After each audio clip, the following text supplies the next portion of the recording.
Итак, берем лист картона, ну и я продавливаю, чтобы получить рисунок портала.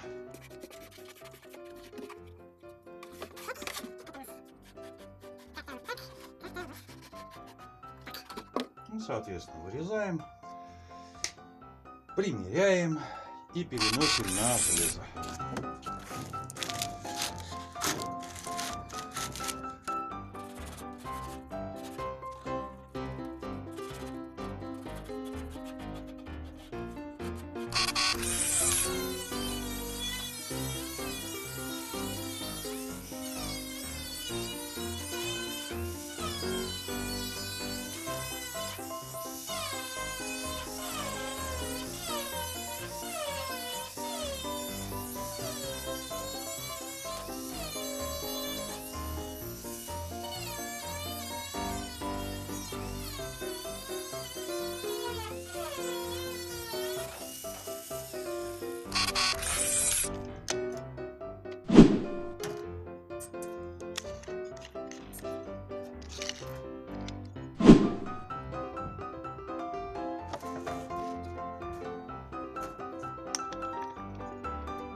Ну, вот как-то так.